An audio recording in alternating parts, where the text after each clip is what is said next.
The first time I saw it, I thought my eyes were playing tricks on me. A pale figure stood at the top of the stairs in Sarah's house, unmoving, as if waiting. It was tall and slender, indistinct in the deep shadows of the upper landing, a smudge of white against the dark, patterned wallpaper. It wasn't threatening, not exactly. It was just there, a silent sentinel in a house that was supposed to be empty except for me. I blinked, a slow, deliberate motion, trying to clear my vision, and when my eyes opened again, it was gone, vanished. No sound, no footsteps, not even the whisper of displaced air.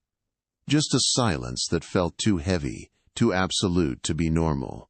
My heart was hammering against my ribs, a frantic drumbeat in the sudden, oppressive quiet. I stood at the bottom of the staircase, my hand gripping the newel post, the polished wood cold and unforgiving beneath my palm. I told myself it was a trick of the light, a figment of an overtired imagination. But I knew, with a certainty that chilled me to the bone, that it wasn't. Sarah's house looked normal enough from the outside, deceptively so, tucked into the edge of a sleepy New England town called Oakhaven. It was the kind of place that people walked past without a second glance. A two-story colonial with a white picket fence that was more gray than white, a small porch with paint peeling in lazy curls, an ivy that climbed relentlessly up the brick wall, its green tendrils probing at the window frames like curious fingers. Sarah had bought it 6 months ago, a steal. She couldn't pass up. It's cozy, she'd said the first time she invited me over, her voice bright with the pride of a new homeowner. She gestured around the living room, with its mismatched furniture and boxes still waiting to be unpacked. Old, but it has character. Character, sure, that was one word for it, but even then, standing in the doorway with the autumn sun at my back, something about the house didn't sit right with me. It felt watchful. Maybe it was the way the hallways seemed a little too dark, swallowing the light from the overhead fixtures. Or how the old kitchen clock, a ridiculous plastic thing shaped like a cat with a swinging tail, always ticked a half-second out of rhythm with my own watch, creating a disjointed, syncopated beat that set my teeth on edge. It was the kind of detail you notice subconsciously, a tiny splinter in the back of your mind. Sarah, ever the pragmatist, brushed it all of F with a wave of her hand. Old houses make noise, Alex. She'd shrug, her smile easy and dismissive. The pipes groan. The floors creak. It's settling. Gives it a personality, don't you think? I'd agreed, not wanting to dampen her enthusiasm. She was so happy to finally have a place of her own. To escape the cramped city apartment, we used to joke, was a glorified shoebox. This house was her dream, a symbol of her independence. Who was I to poke holes in it? The first odd thing that happened to me directly was small, easily deniable. I had come over to help her hang some pictures. I distinctly remember setting my keys down on the small, ornate table in the hallway, right next to a vase of wilting daisies. I saw them there, the familiar glint of metal. I went to the bathroom, washed my hands, and came back out ready to leave. The keys were gone. I checked my pockets, patted down my jacket, nothing. Sarah was in the garden out back, and the front door was locked. W.E. were alone in the house. After 10 minutes of increasingly frantic searching, I found them. They were sitting in the center of the living room coffee table, placed neatly on top of a magazine. You probably just forgot where you put them, Sarah said later, laughing at my bewildered expression. You're always losing things. But I wasn't. Not like that. I had a photographic memory for small, mundane actions. I knew where I had left them. The image was burned into my mind. Keys, table, wilting daisies. There was no logical explanation for how they'd moved 30 feet into another room. I let it go, but the splinter in my mind dug a little deeper. Over the next few weeks, I visited more often. The house was slowly becoming Sarah's home.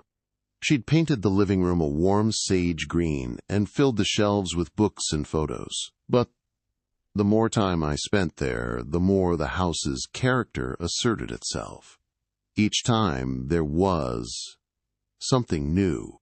A chair in the dining room pulled out from the table just an inch too far, as if someone had been about to sit down and then thought better of it. The faint scent of lavender that would drift through the upstairs hallway, even though Sarah was allergic and owned nothing with that scent. Then there was the light bulb.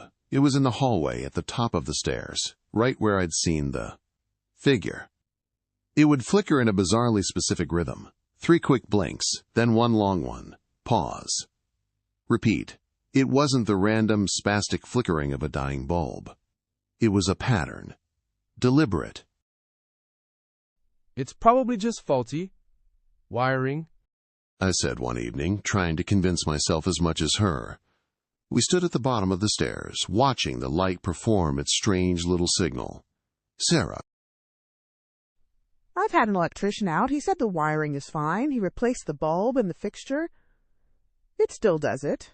She hugged her arms around herself, a gesture I was starting to see more and more often. It's just a quirk.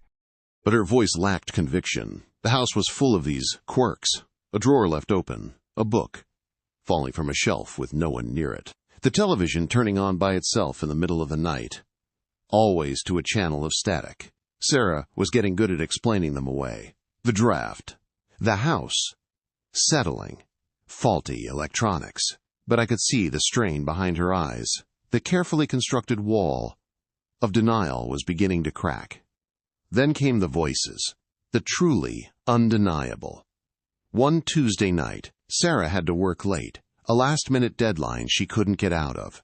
She'd called and asked if I could swing by and let her dog Buster out. Buster was a goofy, lovable golden retriever who was afraid of his own shadow, but he was company. I let him out, fed him, and settled into the big armchair in the living room with a book, planning to wait for Sarah to get home.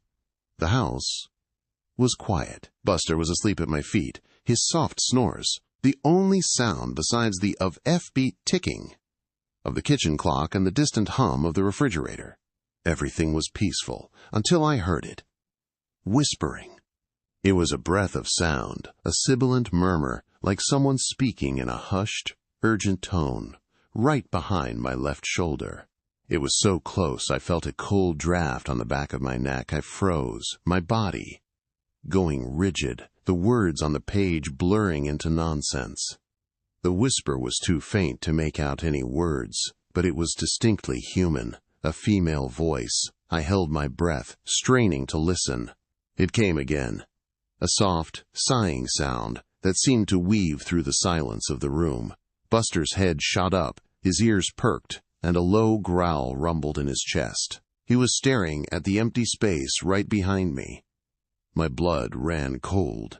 I turned my head slowly, my heart pounding a frantic rhythm against my ribs.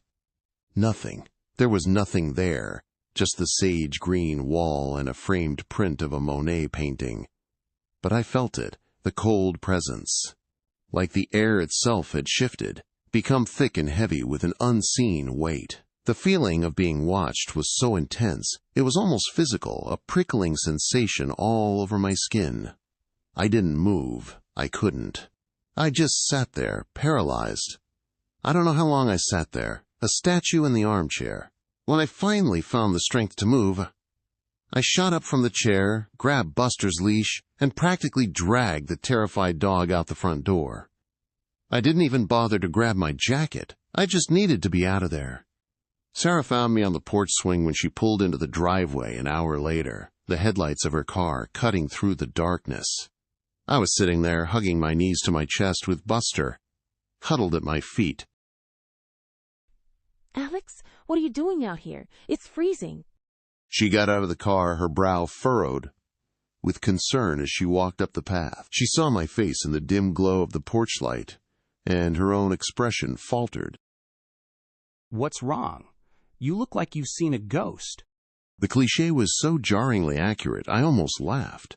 Instead, I just looked at her, my own fear, reflected back at me from the dark pools of her eyes. Who else is in the house, Sarah? My voice was hoarse, barely a whisper itself. She stopped at the bottom of the porch steps, her work bag slipping from her shoulder. She didn't feign confusion. She didn't ask what I was talking about. She just looked at me, and for a split second, her carefully maintained composure shattered completely. It was the first time I saw raw, undiluted fear on her face. Her lips parted, but no sound came out. YOU heard them too, She said finally, her voice so quiet I could barely hear it. It wasn't a question. It was a statement, a shared terrible secret finally brought into the light. That night, we talked. Really talked. W.E. sat at her kitchen table until 3 a.m. The ridiculous cat clock ticking its broken rhythm on the wall above us, a constant, unnerving metronome. Sarah confessed that things had been happening for months, long before I noticed anything more than a misplaced set of keys. It started small. The scent of lavender, the feeling of not being alone. Then it escalated. She told me about waking up to find her bedroom door, which she always closed, standing wide open. She told me about hearing footsteps pacing in the hallway upstairs when she was downstairs, alone in the house. She told me about the whispers which she'd been hearing for weeks, always at the edge of her hearing, like a radio playing in another room. She hadn't wanted to say anything. She was afraid I'd think she was crazy, afraid to say it out loud, as if giving voice to the fear would make it more real. I thought I was losing my mind. Seriously, I thought the stress of the new job, the mortgage, I thought it was all just getting to me. She ran a hand through her hair, her eyes wide and haunted. But it's not just me, is it? You see it. You hear it. I don't think you're crazy, Sarah. I reached across the table and took her hand. It was ice cold. Something is in this house with you. We didn't sleep that night. Fear had chased away any possibility of rest. Instead, fueled by coffee and a growing sense of dread-tinged determination, we decided to fight back, not with anger, but with knowledge. If something was in the house, we wanted to know what it was, or who it was. Our investigation began at the Oakhaven Town Hall, in a dusty, dimly lit records room that smelled of decaying paper and neglect. The clerk, a woman with a severe bun and glasses perched on the end of her nose, eyed us with suspicion when we asked for the deeds and records for Sarah's address. Not much to see there, She said, her voice dry as old parchment. House has been around forever. Changed hands a dozen times.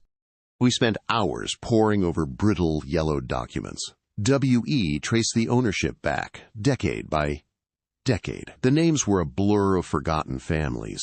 The Millers, the Clarks, the W. Wainwrights. And then, in a deed dated 1882, we found it. A single name, listed as the sole occupant, Margaret Delaney. The name resonated with a strange familiarity, like a half-remembered dream. W.E. took it and went to the local library, to their historical archives.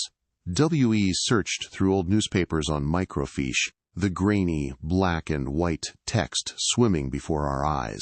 One name kept coming up in articles from the late 1800s, Margaret Delaney. She wasn't just a homeowner, she was a local figure.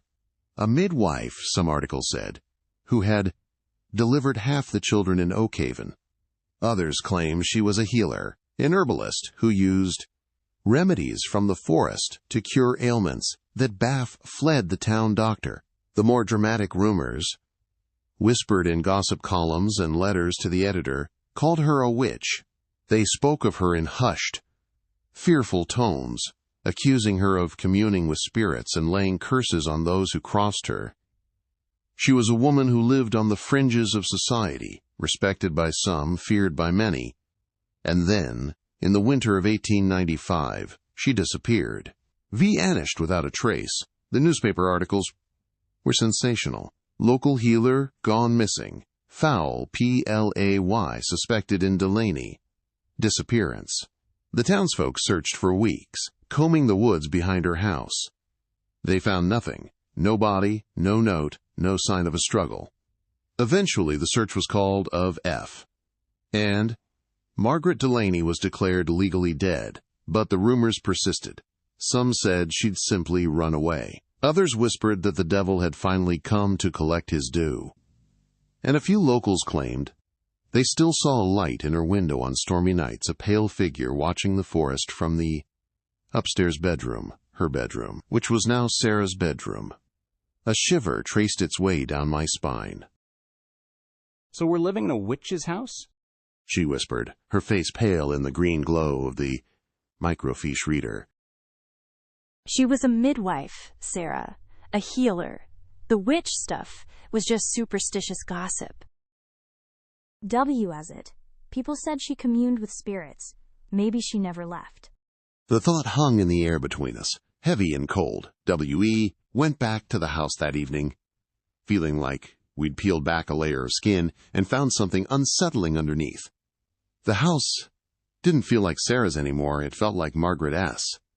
That night, emboldened by our discovery, we decided to go into the attic. It was the one place in the house Sarah had never properly explored, a dark, dusty space she'd kept sealed. Armed with flashlights, we pulled down the creaking ladder and climbed up into the oppressive heat and gloom. The air was thick with the smell of old wood, dust, and something else, a faint, lingering scent of dried lavender. The attic was filled with the detritus of past lives. Old trunks, broken furniture, stacks of yellowed newspapers. W.E. moved carefully, our flashlight beams cutting through the darkness, dust motes, dancing in the light. And that's where we found it, in the far corner, etched into the rough wooden floorboards, was a name, scratched crudely, as if with a nail or a piece of glass. Margaret. And next to it, a date, 1895, the year she disappeared. Below the name was a spiral, a symbol we'd seen in some of the more esoteric books about local folklore. It was a symbol for eternity, for a soul bound to a place. We backed out of the attic slowly, not speaking a word, and sealed the ragged breathing. Buster was at a friend's house for the night. We didn't want him here for this. Just after 2 a.m., Sarah fell asleep, her head resting on her arms at the table. I kept watch, my eyes burning from staring at the screen. Then, at exactly 3:12 a.m., it started. The audio feed from the upstairs hallway picked it up first, a faint humming. It was a simple, melodic tune, a lullaby. It was gentle and profoundly sad. My blood turned to ice. It was the same female voice from the whispers, but now it was singing. On the camera feed pointed at the top of the stairs, the light bulb began its rhythmic flashing. 3 quick blinks, one long, a signal in the dark. And then we saw her on the camera in the main hallway downstairs. A shape began to coalesce out of the shadows. It wasn't a solid form. It was translucent, a flicker of white light and shadow, but it was unmistakably the shape of a tall, slender woman in a long dress. She moved slowly, gracefully, from the direction of the living room, passing directly in front of the camera. She didn't walk. She drifted, her feet not touching the floor. She moved toward the staircase and began to ascend, her form growing fainter until she disappeared into the darkness of the upper landing. The entire event lasted less than 20 seconds. I didn't breathe. I couldn't. I just stared at the screen, my mind refusing to process what I had just seen. I gently shook Sarah awake. Me.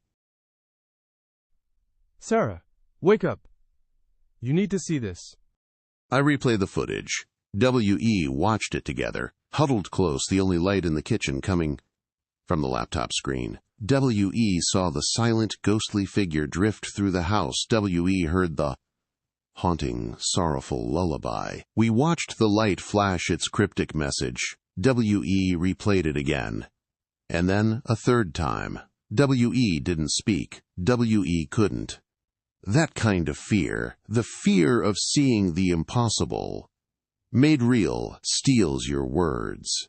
It hollows you out, leaving nothing but a cold, humming dread. Sarah. Do you think she's angry? She finally whispered, her voice trembling, her face was ashen. I didn't answer, because in my heart, looking at that lonely, drifting figure, hearing that sad lullaby, I wasn't sure if what I felt from her was anger. It felt more like sorrow, a profound, endless longing. Over the next few days, things intensified dramatically.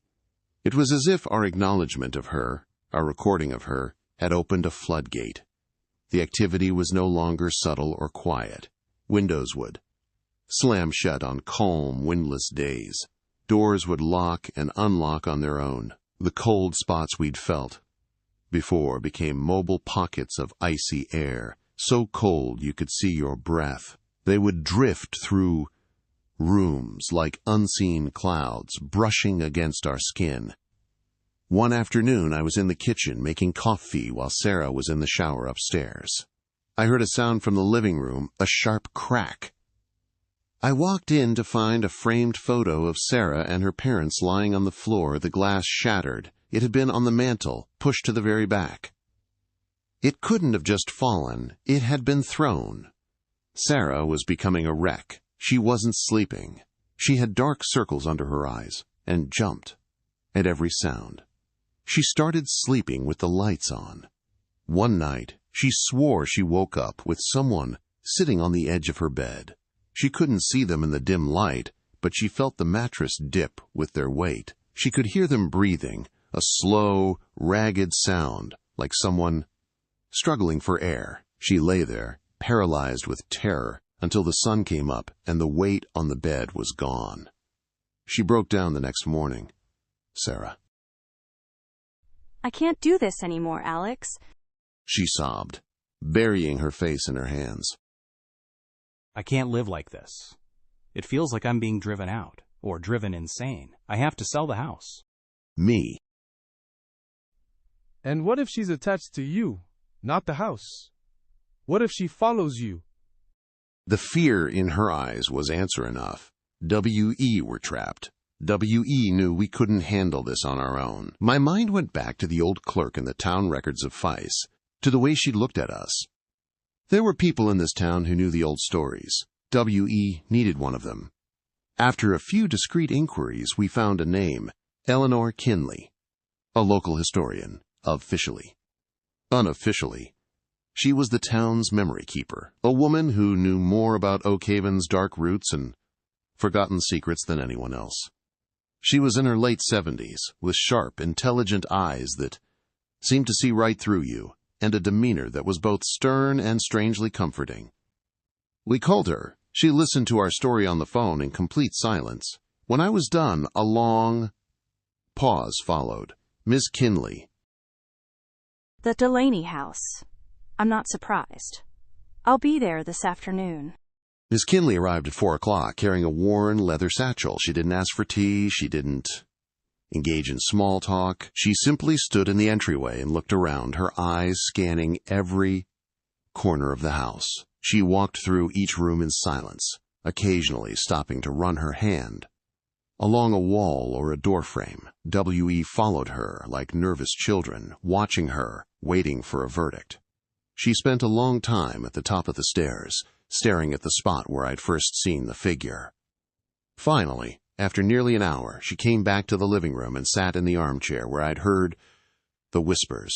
She looked at us, her expression serious. Miss Kinley. She's tied to this place, to the land itself. She's not a demon. She's not evil. She's a memory, stuck in a loop of sorrow. What happened to her here? It was a great injustice. She can't move on until her story is heard. Me. What happened to her? The records say she just disappeared. Miss Kinley sighed, a weary sound. The records tell the official story, the one the town fathers were comfortable with. Margaret was a powerful woman in a time when powerful women were dangerous. She helped people the doctor couldn't or wouldn't. She delivered babies. She eased suffering. But she also knew secrets. She knew who was having an affair, whose child was not their husband's, who was sick with a disease they wanted to hide. And she fell in love with the wrong man, a married man, the mayor of the town. When she became pregnant, he turned on her. He couldn't risk the scandal. He and a few other men used the town's fear of witchcraft against her. They didn't put her on trial. They took care of it quietly, one winter night. Sarah. What did they do to her? She asked, her voice barely audible. Ms. Kinley's gaze was unflinching. They dragged her from this house, her house. They took her into the woods out back, and they buried her and her unborn child in unconsecrated ground.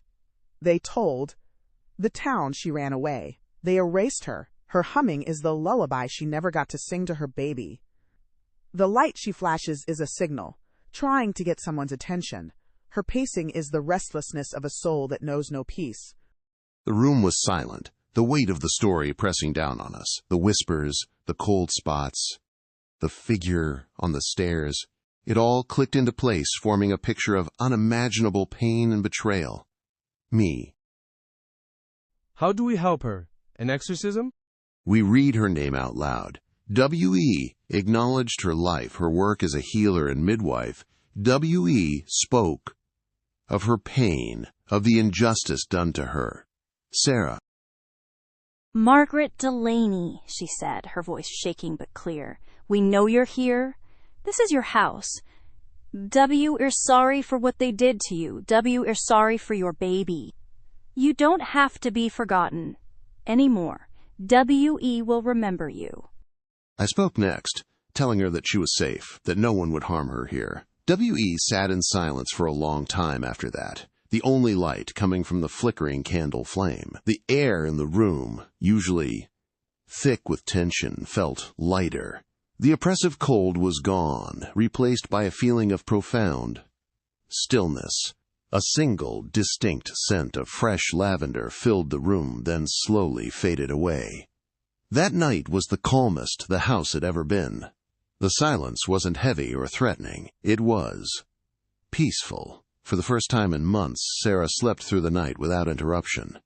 For a week, nothing happened. No whispers, no flickering lights, no moving objects. W.E. started to believe, to hope, that it was over, that Margaret had finally found some measure of peace and moved on. But the story doesn't end there. The house is quiet, yes. The aggressive, frightening activity has stopped. But she's still here. Her presence has changed. It's no longer a cry of anguish, but a quiet, lingering echo. Some nights, I still get texts from Sarah.